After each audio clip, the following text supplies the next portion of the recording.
Welcome back, viewers.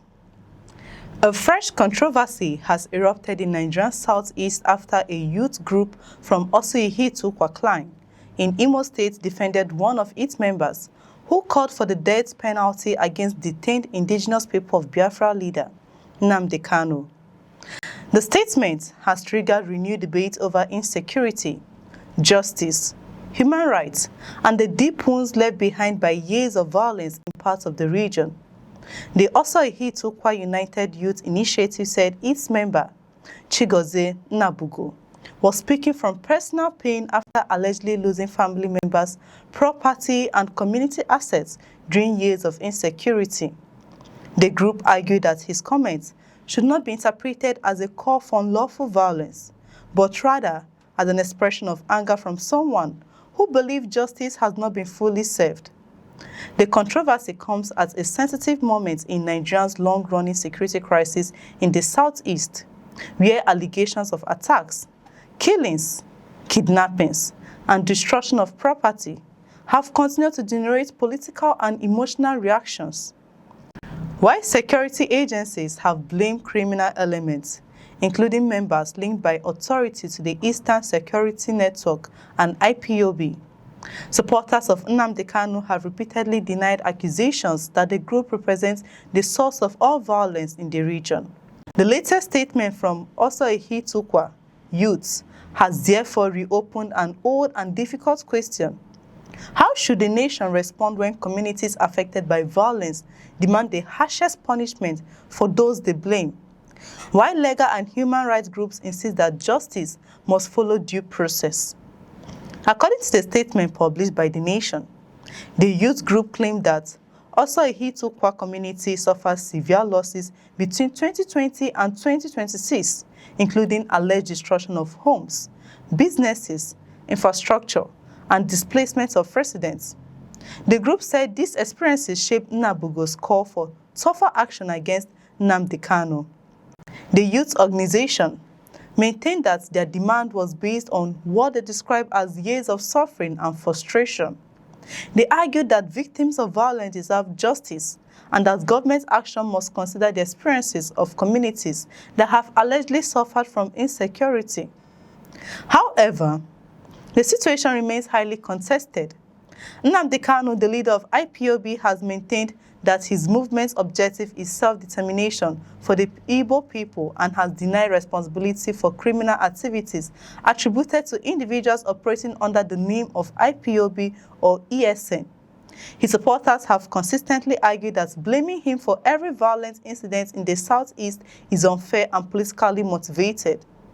The Nigerian government, however, has taken a different position. Authorities have accused Kanu and IPOB of involvement in activities considered threat to national security.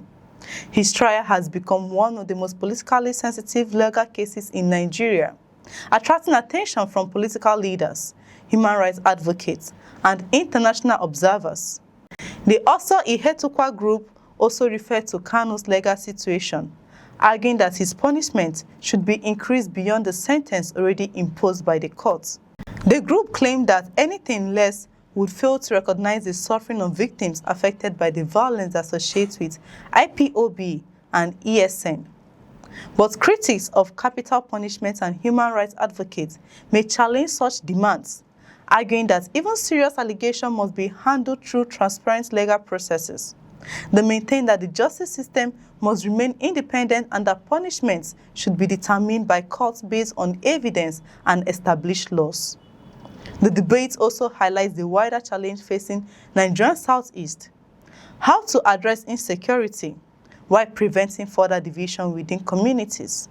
Many residents have expressed concerns about violence, economic disruption, and fear, while others have warned against collective blame and actions that could deepen tensions. Beyond the case of Nnamdi Kanu, the controversy reflects a broader struggle over memory, accountability, and reconciliation. Communities affected by violence often demand recognition of their suffering, while governments face the difficult task of balancing security concerns with constitutional protections and human rights principles. The federal government has repeatedly said it remains committed to maintaining security and protecting citizens across the country.